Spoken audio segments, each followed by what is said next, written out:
Hello అండి. Welcome back to my channel Kalyani kitchen Telugu.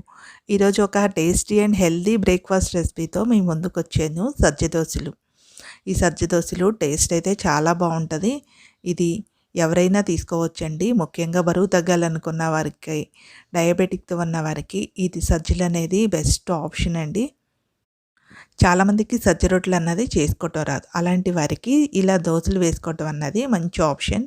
చాలా ఈజీగా వేసుకోవచ్చు. నార్మల్ దోసల కన్నా కూడా ఇది చాలా టేస్టీగా ఉంటుంది.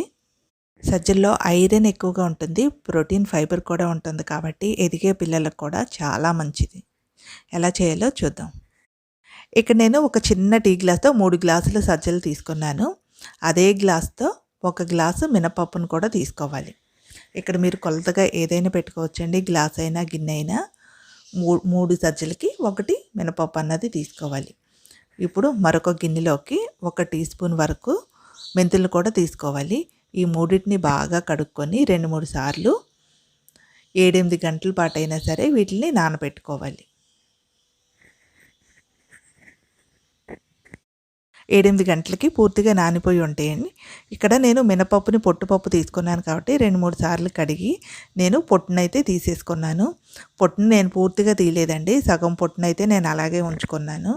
పొట్టుతో రుబ్బుకోవటం కూడా మంచిదే. దీంట్లో ఫైబర్ ఎక్కువగా ఉంటుంది కాబట్టి. ఒక మిక్సీ జార్ తీసుకొని మిక్సీ జార్లోకి మనం కడిగి ఉంచుకున్నటువంటి సజ్జలు, మినపప్పు 2 కలిపి వేసుకోవాలి.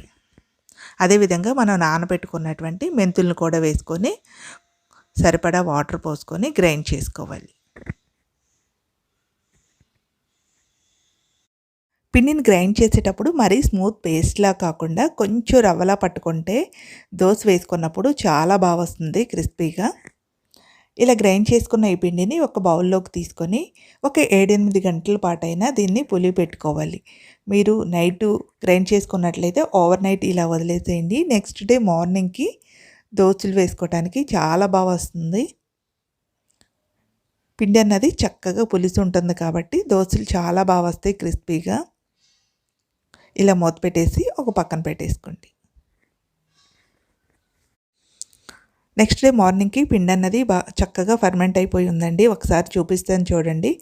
ఇలా అన్నప్పుడు పిండి చక్కగా ఈ విధంగా గినుక ఉంటే దోసలు వేసుకునేటప్పుడు చక్కగా వస్తాయి.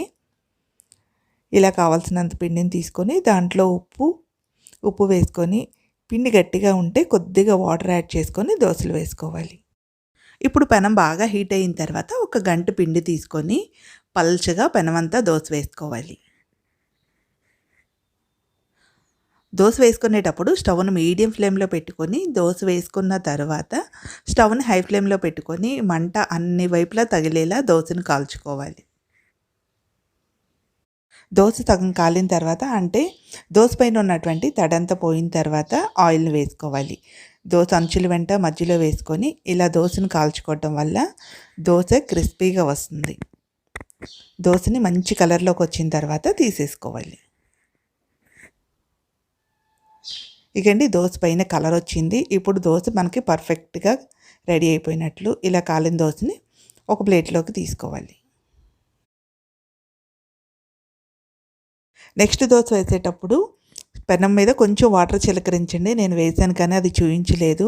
ఇలా చేయటం వల్ల హీట్ అన్నది ఈవెన్గా ఉంటుంది పెనమంతా ఒకేలాగా. అప్పుడు దోస వేసుకున్నారంటే దోస ఒకే కలర్ మంచి కలర్లో ఉంటుంది. క్రిస్పీగా కూడా ఉంటుంది. దోస అంతా ఒకేలా కాలి సగం దోస కాలిన తర్వాత ఇప్పుడు అంచుల వెంట మధ్యలో ఆయిల్ వేసి మంచి కలర్ వచ్చిన తర్వాత దోసను తీసివేసుకోవాలి. దోస కాలిందని తెలియటానికి ఇదిగండి మధ్యలో కలర్ వస్తే సరిపోతుంది.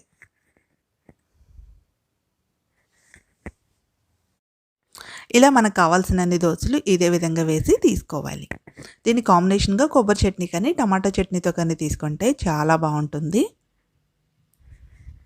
నేను ఇక్కడ కొబ్బరి చట్నీని టమాటా పండుమిర్చి చట్నీని చేశాను. టేస్ట్ అయితే చాలా బాగుంటుందండి. నార్మల్ దోసల కన్నా కూడా ఈ దోసల్ని బ్రేక్ఫాస్ట్లోనైనా తీసుకోవచ్చు, డిన్నర్లోనైనా తీసుకోవచ్చు. సజ్జలు శరీరాన్ని వేడిగా ఉంచుతాయి. ఇలాంటి వింటర్ టైంలో రెగ్యులర్ డైట్లో సజ్జలను చేర్చుకోండి. అంతేకాకుండా డయాబెటిక్తో ఉన్నవారు కూడా ఇలాంటి బ్రేక్ఫాస్ట్లు తీసుకోవటం వల్ల వాళ్ళ షుగర్ లెవెల్స్ అన్నవి కంట్రోల్లో ఉంటాయి. మంచి న్యూట్రిషన్ వాల్యూస్ ఉన్నటువంటి బ్రేక్ఫాస్ట్ అండి. తప్పకుండా మీరు కూడా ట్రై చేయండి. ఎలా వచ్చిందో కామెంట్ చేయండి. ఈ వీడియో మీకు నచ్చినట్లయితే ఒక లైక్ చేయండి. నా ఛానల్ ఫస్ట్ టైం చూస్తున్నట్లయితే ఇలాంటి మరిన్ని వీడియోల కోసం నా ఛానల్ని సబ్స్క్రైబ్ చేసుకోండి. పక్కనే ఉన్న బెల్ సింబల్ని యాక్టివేట్ చేసుకోండి. Thank you for watching.